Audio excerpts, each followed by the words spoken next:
Hello guys, আসসালামু আলাইকুম। তো শুরুতে আপনারা অনেকগুলো পিঠা দেখতেছেন, আর পিঠার কারণ কি সেটা আমি এখন বলবো।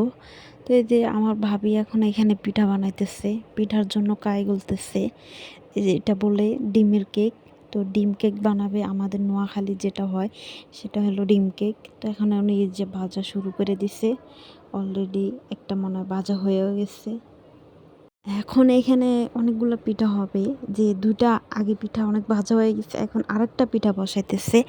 তো তার জন্য আমি একটু ভিডিও করতেছি। এখানে আমার ভাবি একটা পুডিং বসাইছে লার্কির চুলায়, তো আমি একটু একটু শ্যুট করে নিলাম। আর এখানে আমাদের দুপুরের খানা মানে রেডি করছিল, যে এই যে এটা হলো কপি দিয়া মাছের মাথা, আর এটা হলো গরুর মাংস। সো গাইস, গরুর মাংসটা খেতে এত মজা হয়েছে যা বলবো। আর এখানে ভাবে আরেকটা আটা করে রাখছি, এটা হলো সুজির পিঠা, সুজি দিয়ে বানায়। তো এটা পরে কীভাবে বানায় আমি সেটাও দেখাবো আপনাদেরকে। তো এই যে গাইস, এখানে দেখতেছেন ভাইয়া ভাবি হাঁসের মাংস রেডি করতেছে। তো আমি তার সুযোগ একটু ভিডিও করে নিছি।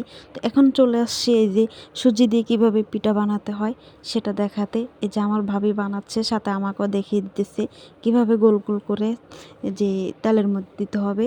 তো আগে থেকে তেল গরম করে রাখছে, এখন এই গোল করা পিঠাগুলোকে যে তেলের মধ্যে দিতেছে। তো এতে দেখুন পিঠাগুলো হয়ে গেছে। আর এখানে সাথে দিয়েছে নারকেল পিঠার জন্য গরম পানি, গরম পানির মধ্যে যে চালের গুঁড়া দিয়ে দিয়েছে। তো এখন এই যে পিঠাগুলো, অনেকগুলো পিঠা হইব এখানে, প্রায় অনেকগুলোই পিঠা হবে। তো এই যে আটাটা হয়ে গেছে, আমাকে দিচ্ছে একটু আটা করা গোল করার জন্য। তা আমি এই যে গরমের জন্য করতে পারতেছি না, তারাই করছিল।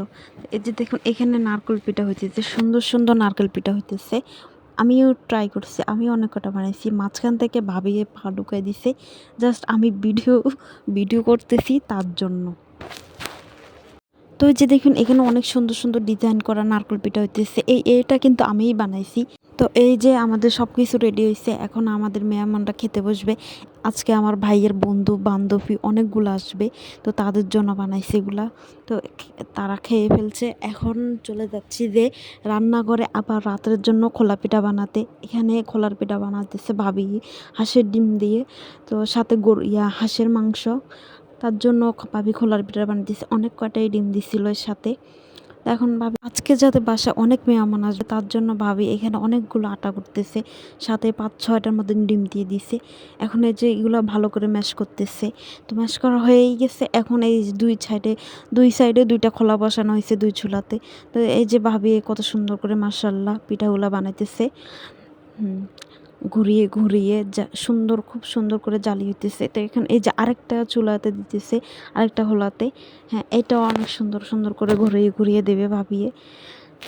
আর এখন তো শীতকালে অনেক মানুষের ঘরে খোলার পিঠা হবে, হাঁসের মাংস হবে। তো এই যে এখানে আমার ভাবি অনেক সুন্দর করে বানিয়ে ফেলছে খোলার পিঠা। আমি একটু পরে আপনাদেরকে দেখাবো। তো মেহমানদের খেতে দিয়েছে, কারণ অনেক রাত হয়ে গেছে, এখন মেহমানদের খেতে দিয়েছিল। দেখে না ভাবি একের পর এক ধামাকা লাগিয়ে দিতেছে পিঠা। তো অনেক সুন্দর করে মাশাআল্লাহ অনেক সুন্দর করে পিঠাগুলো হয়েছে। তার জন্য এই যে আমি আপনাদেরকে দেখালাম, একটু ভিডিওতে দেখিয়ে নিলাম। এখানে এই যে দেখুন কত সুন্দর করে ভাইয়া ভাবি মিলে হাঁসের মাংস রান্না করতে, খেতে অনেক মজা হয়েছে। তো এই যে দেখুন গরম গরম পিঠা ধোঁয়া উঠতে, আমরা রেডি হয়ে গেলাম, খেয়ে দিয়ে রেডি হয়ে গেলাম, বেড়াতে আসছি, যেতে তো হবেই। তো এখানে ভাইয়ের চশমাটা নিয়ে একটু ঢং করতেছি, ভাইয়া টিকটক করছে। তো গাইস, যদি ভিডিওটা ভালো লেগে থাকে তাহলে সাবস্ক্রাইব করে দেবেন। আল্লাহ হাফেজ সবাইকে।